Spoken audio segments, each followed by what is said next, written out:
Alright students, now we will discuss termination of forward contracts.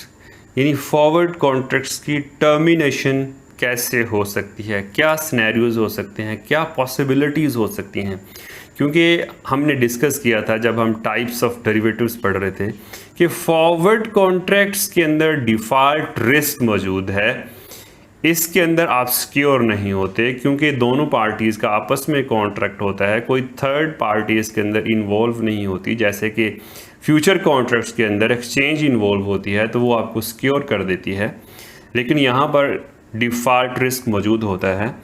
तो termination of forward contracts के बारे में अगर मैं बोलूँ, forward contracts are normally constructed with the idea that the participants will hold on to their positions until the contract expires and either engage in delivery or cash settlements। मतलब termination में कह रहे हैं जी, कंस्ट्रक्ट तो हम जो forward contracts करते हैं वो मोस्टली इसलिए करते हैं ताकि इनकी डिलीवरी हो सके या कैश सेटलमेंट करें at the time of expiration of the contract. यानी ये नॉर्मल सिचुएशन है, नॉर्मली ऐसा होता है। Even though possibility exist that at least one of the participants might wish to terminate the position prior to expiration। यानी कि ये possibility भी एग्जिस्ट करती है कि उन दोनों में से कोई एक पार्टिसिपेंट विश कर सकता है कि मैं इस कॉन्ट्रैक्ट को बिफोर टाइम एक्सपायर या टर्मिनेट या कैंसिल करना चाहता हूं। अब हमें ये सोचना है what are the possibilities in this contract, क्या क्या पॉसिबिलिटीज़ हो सकती हैं। तो हम इन पॉसिबिलिटीज़ को स्टूडेंट्स डिस्कस करेंगे। सपोज मैं कहता हूं कि हम इसमें केस बना लेते हैं, जैसे कि हमारे पास केस नंबर 1 क्या हो सकता है। Case number 1, we have two parties A and B। Students ये जो कॉन्ट्रैक्ट्स हैं ये प्रॉपर इसी तरह से एग्जांपल से ही अच्छी तरह से समझे जा सकते हैं, अदरवाइज़ अगर आप सिर्फ सिंपल बातें करेंगे तो समझ नहीं आएगी, हमें कॉन्ट्रैक्ट्स बनाने पड़ते हैं। ओके जी, A एंड B आपस में कॉन्ट्रैक्ट करते हैं, इसको मैं नाम दे रहा हूँ फर्स्ट कॉन्ट्रैक्ट, राइट। अब होगा क्या, कॉन्ट्रैक्ट क्या है, 1 share at the rate 40 each after 3 month का एक कॉन्ट्रैक्ट है। मैंने एक सैंपल लिया हुआ जी ये इस कॉन्ट्रैक्ट का, right. Mister A in this contract long है एंड मिस्टर बी शॉर्ट। दोनों की क्या थिंकिंग है ये भी आप जानते हो। ये बड़ी इंपॉर्टेंट चीज़ें हैं कि आपको इन दोनों की थिंकिंग का भी आइडिया है कि ये लॉन्ग पोजीशन क्यों ले रहा है और ये शॉर्ट पोजीशन क्यों ले रहा है, ये पता होना भी चाहिए। ओके जी, अच्छा जी स्टूडेंट्स, मिस्टर ए का प्लान बन रहा है कि जो मैंने सोचा था हो सकता है वो गलत हो, यानी प्राइसेस फ्यूचर में हो सकता है इंक्रीज़ ना हो। तो अगर प्राइसेस फ्यूचर में इंक्रीज़ ना हुई तो मेरे लिए प्रॉब्लम हो सकती है। तो इसने क्या सोचा, इसने सोचा इस तरह से करता हूँ कि मैं एक और यानी सेकंड कॉन्ट्रैक्ट करता हूँ मिस्टर सी से। मिस्टर सी से ये कॉन्ट्रैक्ट बनाने का सोच रहा है। अब मिस्टर सी के साथ जो कॉन्ट्रैक्ट किया जा रहा है इसको मैं नाम दूंगा सेकंड कॉन्ट्रैक्ट का, राइट। मिस्टर ए मिस्टर सी से कॉन्ट्रैक्ट कर रहा है और इस कॉन्ट्रैक्ट में मिस्टर ए अपने आप को शॉर्ट कंसीडर करेगा और मिस्टर सी डेफिनेटली लॉन्ग होगा, क्योंकि एक कॉन्ट्रैक्ट में मिस्टर ए अगर लॉन्ग है तो दूसरे में भी लॉन्ग नहीं हो सकता, दूसरे में वो सेल ही कर सकता है, तो शॉर्ट होगा, दूसरे में सी जो है वो लॉन्ग पोजीशन होल्डर बन रहा है। ए ने कॉन्ट्रैक्ट किया सी को कि मैं आफ्टर 3 मंथ आपको ₹42 के हिसाब से एक शेयर सेल करूंगा, और मिस्टर सी इस बात पर एग्रीड है। दोबारा से मैं कहूँगा कि मिस्टर सी अगर लॉन्ग है तो इसकी क्या थिंकिंग है, बुलिश, राइट, और इसकी क्या थिंकिंग चेंज हो रही है, बेरिश में इसकी थिंकिंग चेंज हो रही है। ओके, अब होगा क्या, अच्छा जी, ये जो इसने कॉन्ट्रैक्ट किया है, हो सकता है कि ये 3 मंथ का कॉन्ट्रैक्ट है, इसने 1 मंथ एक्सपायर होने के बाद ये कॉन्ट्रैक्ट सी से कर रहा है, और इसने हो सकता है 2 मंथ का कॉन्ट्रैक्ट कर लिया हो, और जो एक्सपायर होगा ये कॉन्ट्रैक्ट और ये कॉन्ट्रैक्ट दोनों ही सेम डेट पे एक्सपायर हो जाएंगे। होगा क्या, after 3 month mister B deliver करेगा एसेट टू ए को, और ए इसको पेमेंट करेगा 40। डेफिनेटली ठीक है जी। अब सेम टाइम पे मिस्टर ए के पास एसेट आएगा, ये एसेट देगा मिस्टर सी को, और मिस्टर सी इसको कितनी पेमेंट करेगा, 42 की। तो नेट बेनिफिट, जो नेट बेनिफिट हुआ किसको भाई, डेफिनेटली मिस्टर ए को। वो कितना हो रहा है जी, ₹2। इसने इसको पेमेंट कितनी करनी है, 40, और इससे कितनी रिसीव करनी है, 42। तो नेट बेनिफिट मिस्टर ए को 2 का हुआ। ये तो है कि जिस तरह से प्लान किया था वैसे ही सब कुछ हो गया, मतलब कोई भी पार्टी डिफॉल्ट नहीं कर रही, सब कुछ सोच समझ के मुताबिक हुआ है। ए को एट द एंड बेनिफिट हो रहा है जी 2 का, एज पर प्लानिंग सब कुछ हो गया। ये केस नंबर 1 है। ओके, अब हम बात कर लेते हैं केस नंबर 2 की, कि सेकंड पॉसिबिलिटी क्या हो सकती है, राइट। अच्छा जी, सेम वैसे ही ए एंड बी कॉन्ट्रैक्ट किया 3 मंथ के बाद, 1 शेयर 40 का, और इसी दौरान ए का प्लान बना था कि मैं किसी थर्ड पार्टी से कॉन्ट्रैक्ट करूं, सी से, उसने सी के साथ कॉन्ट्रैक्ट कर लिया, इसमें वो शॉर्ट बन गया और ये लॉन्ग बन गया। पहले वाले में ये लॉन्ग था और ये शॉर्ट था, ये आपको आइडिया ऑलरेडी है।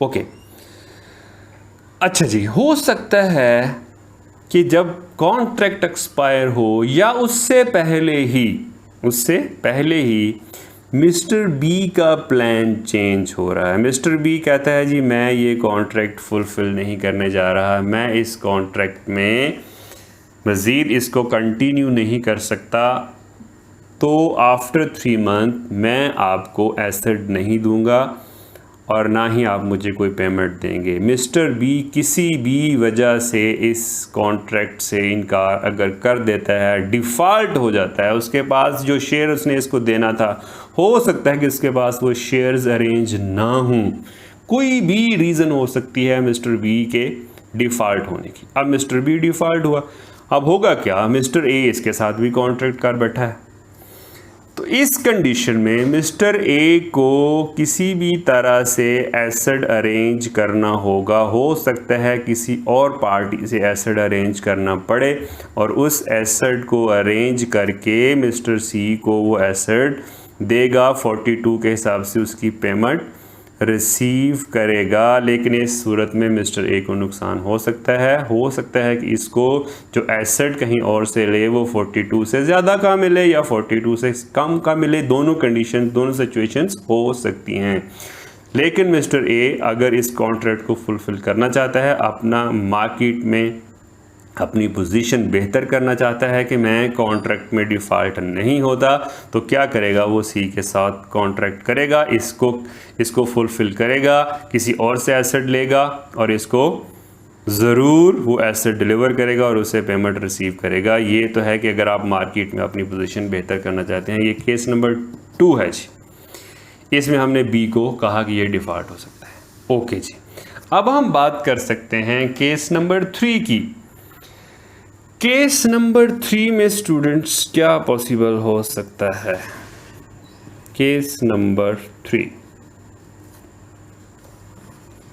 ए एंड बी सिमिलर, वही कॉन्ट्रैक्ट, शॉर्ट पोजीशन और लॉन्ग पोजीशन। ए ने कॉन्ट्रैक्ट किया सी से, सी की यहाँ पर लॉन्ग पोजीशन है और ए की यहाँ पर शॉर्ट पोजीशन है, राइट। वैसे ही इसने 42 का कॉन्ट्रैक्ट किया, इसने 40 का कॉन्ट्रैक्ट किया था, वही सेम स्टोरी जो हमने पहले से डिस्कस की।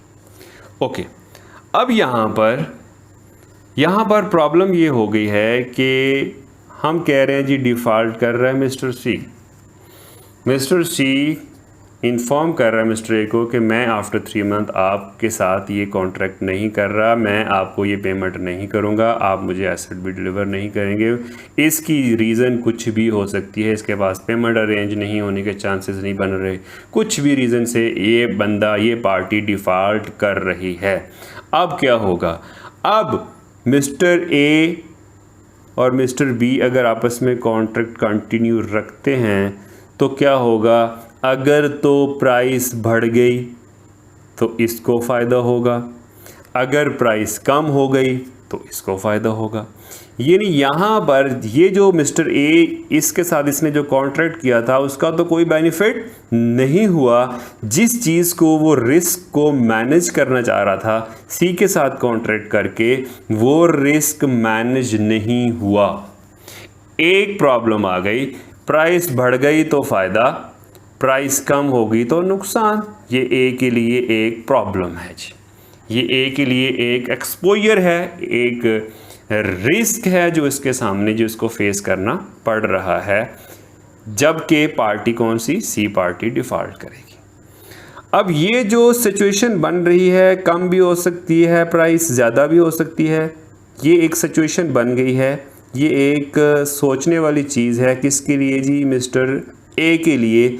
अब क्या होगा ऐसी सिचुएशन को, जब आप श्योर नहीं होते कि प्राइस बढ़ेगी या कम होगी, क्योंकि आपने तो सोचा था, जब आपने पहला कॉन्ट्रैक्ट किया था तो आपने यही सोचा था कि प्राइस बढ़ेगी, लेकिन आपकी सोच, थिंकिंग चेंज हो रही है। आप देख रहे हैं सर्कमस्टांसेस ऐसे बन रहे हैं कि प्राइस कम हो सकती है।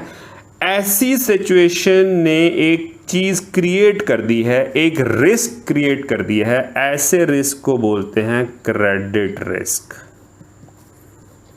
ये मैंने आपको टेक्निकली बता दिया कि जब एक पार्टी डिफ़ॉल्ट कर रही है तो मिस्टर ए के लिए एक सिचुएशन क्रिएट हो गई है जिसको उसने मैनेज करना है। अब ऐसी सिचुएशन की वजह से एक रिस्क क्रिएट हुआ है, उस रिस्क को मैं क्या बोल रहा हूं? Credit risk. अब प्रॉब्लम यह है कि मिस्टर ए सोचेगा कि किसी तरह से मैं इस रिस्क को मैनेज कर सकूं। इसको बोलते हैं एलिमिनेशन। यानी ये जो रिस्क है मिस्टर ए के लिए सबसे बड़ा मसला बन गया, how to eliminate credit risk. How to eliminate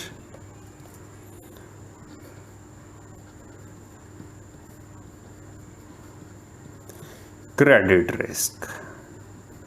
यानी ये जो रिस्क क्रिएट हो गया है, इसको कैसे मैनेज किया जाए, इसको कैसे एलिमिनेट किया जाए। अच्छा जी, दो तरह से, दो पॉसिबिलिटीज़ हैं कि इसको वो कैसे इसको वो मैनेज करे, कैसे इसको एलिमिनेट करे। किसको जी? क्रेडिट रिस्क को किस तरह से एलिमिनेट किया जाए। इसमें मैं थोड़ा सा आपसे यहाँ पर डिस्कस करना चाहूँगा कि पहली सिचुएशन क्या है, किस तरह से जो रिस्क है उसको एलिमिनेट किया जा सकता है। Okay, both parties contact to each other. पहली सिचुएशन, बोथ पार्टीज कॉन्टैक्ट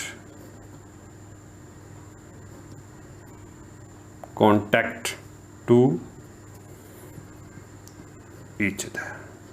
कौन सी both parties? A and B.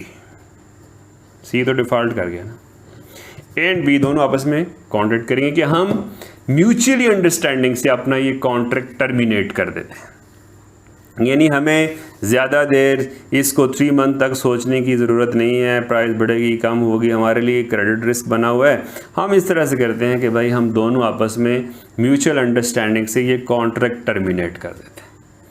Terminate क्या कर देते हैं, यानी ये कॉन्ट्रैक्ट 3 मंथ का है। कितने के हिसाब से कॉन्ट्रैक्ट हुआ था, 40 के हिसाब से। ओके, अभी 1 मंथ एक्सपायर हुआ है, मतलब यहाँ पर 1 मंथ एक्सपायर हुआ है। 1 मंथ के बाद एक शेयर की प्राइस मार्केट में 43 है। ए बी से कहता है कि भाई ऐसे करो, हम इस कॉन्ट्रैक्ट को करते हैं टर्मिनेट, इसको करते हैं ख़त्म, इसे करते हैं कैंसिल। आप इस तरह से करें, जो 40 जो हमारा कॉन्ट्रैक्ट है और जो इस वक्त प्राइस है, इसमें अभी तक सिचुएशन के मुताबिक मुझे फ़ायदा है 3 का। आप इस तरह से करें, ये पेमेंट 3 की मुझे करें और हम इस कॉन्ट्रैक्ट को टर्मिनेट कर देते हैं।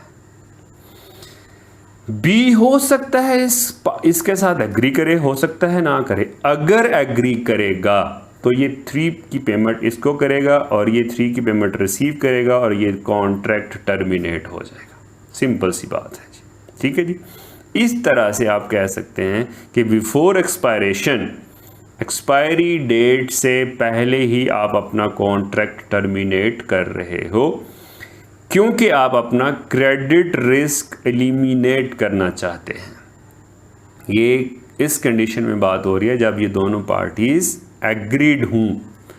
ये तो इस तरह से एक फर्स्ट केस है जी, आप अपना क्रेडिट रिस्क एलिमिनेट कर सकते हैं। सेकंड केस क्या हो सकता है, सेकंड केस भी बड़ा इंपॉर्टेंट है जी। सेकंड केस ये है कि हमारे पास 2 पार्टीज थी, ए एंड बी। इसने कॉन्ट्रैक्ट किया था सी के साथ, राइट, और ये जो कॉन्ट्रैक्ट था ये बंदा डिफ़ॉल्ट कर गया।